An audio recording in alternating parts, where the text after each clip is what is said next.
Chegamos ao terceiro tópico da lição que temos considerado esta semana, cujo tema é tratamento baseado nas posses.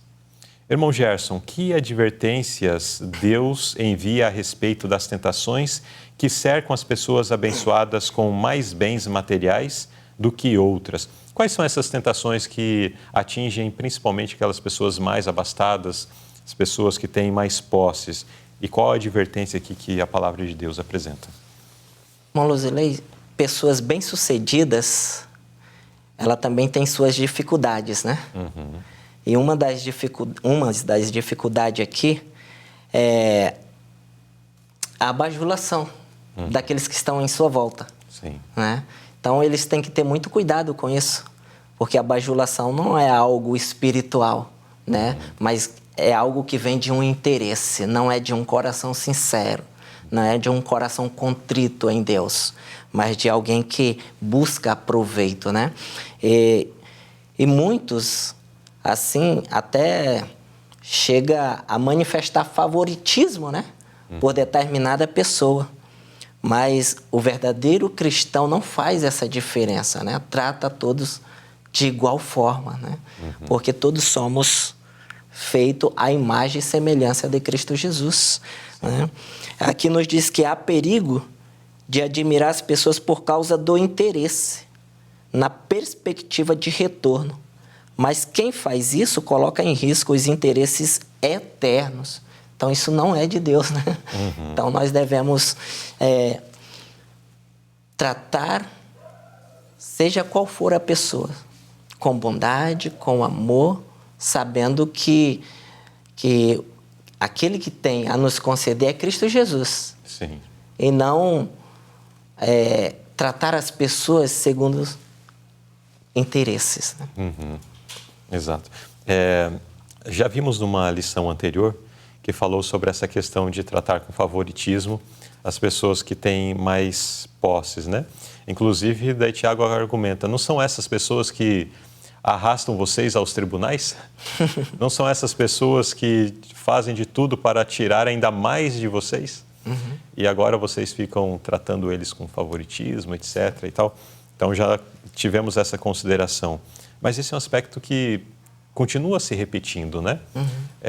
Geralmente as pessoas tentam ali buscar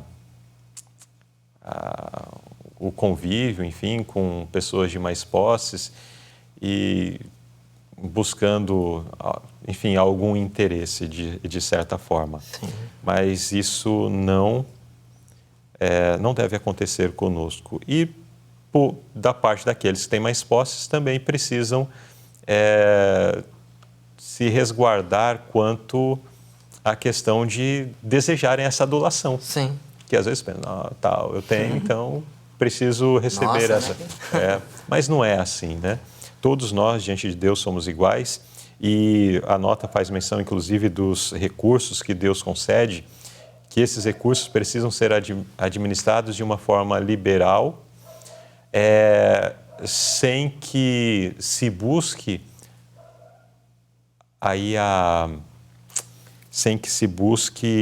apenas favorecer com os recursos situações, projetos ou a pessoas com quem mantém ou tem alguma simpatia, né?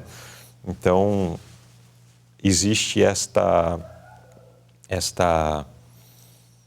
este ponto também que é mencionado, onde diz assim, olha, ele age por impulso, sua carteira se abre e se fecha com a mesma impulsividade. E as frases anteriores dizem, sua generosidade não nasceu de um princípio profundo e vivo, de fazer o bem com os seus recursos visando promover a causa de Deus, porque a apreciava, mas surgiu de algum motivo egoísta, de um desejo de ser visto como alguém liberal, não apegado às posses.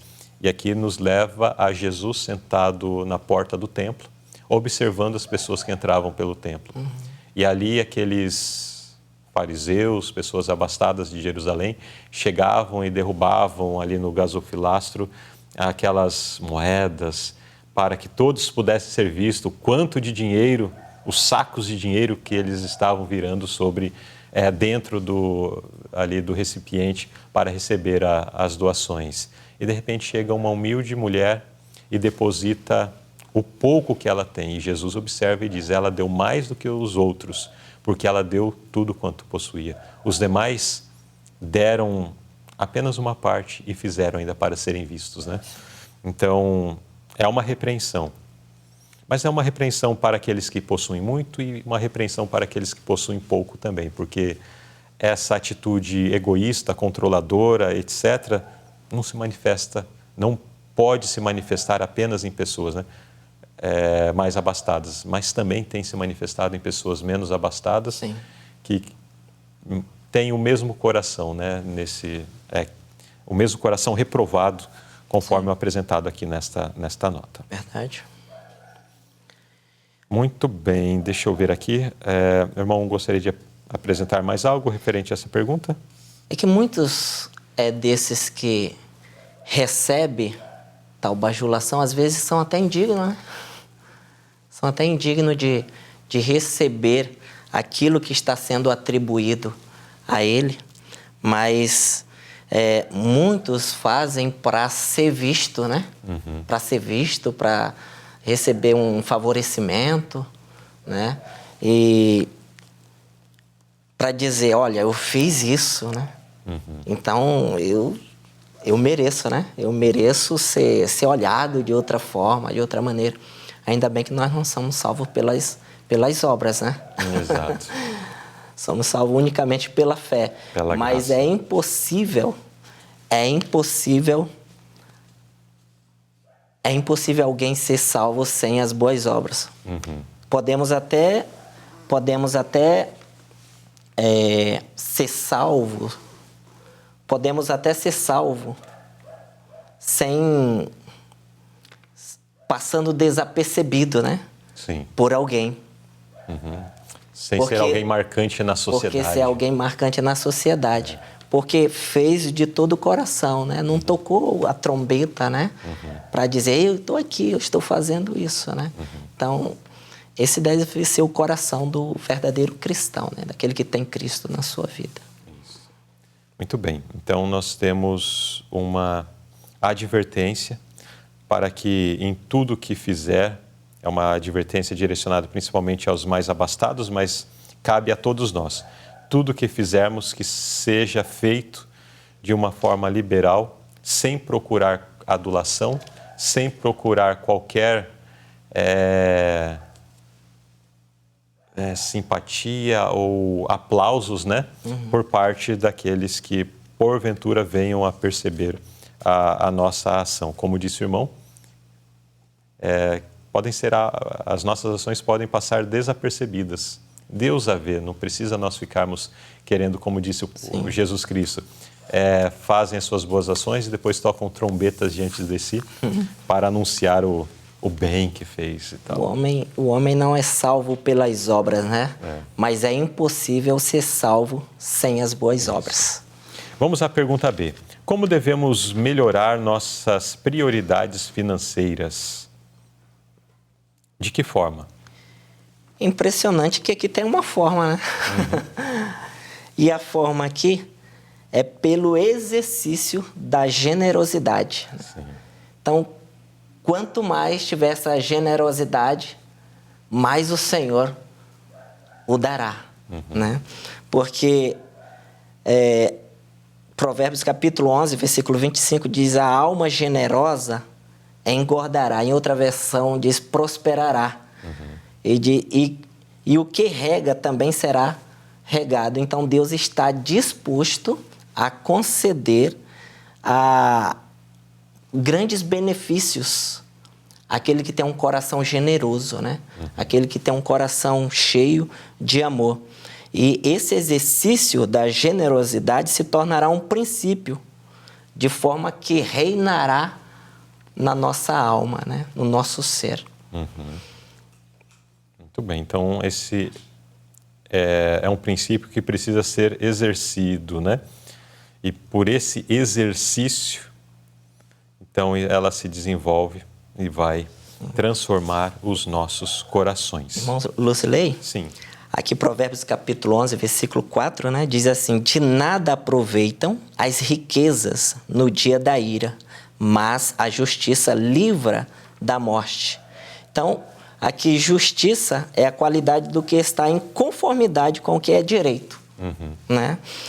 Não há como questionar. Então, Deus vai também ser generoso com aquele que tem generosidade, que sai do profundo, do íntimo do coração, né? É claro que o amor não provém do homem, do ser humano. Mas isso é uma dádiva que vem de Cristo Jesus. Sim. Que é comunicável ao homem. Então, esse é um dos atributos, né? Que é comunicável da divindade para com o homem. O amor. Muito bem. A generosidade. Que possamos levar isso para a nossa vida, né? Que possamos ser generosos com aqueles que estão ao nosso redor. São duas causas. Em outra lição, inclusive, menciona ou frisa bastante isso. Sermos generosos no auxílio ao próximo, com os necessitados, e também sermos generosos com a causa de Deus. Sim. Então, precisamos também manter esse equilíbrio em relação à nossa generosidade. E que o Senhor nos abençoe para que possamos ter uma vida de fato, generosidade. E aquilo que semeamos, vamos colher. Semeamos generosidade em nossa vida, Senhor também age com generosidade para conosco.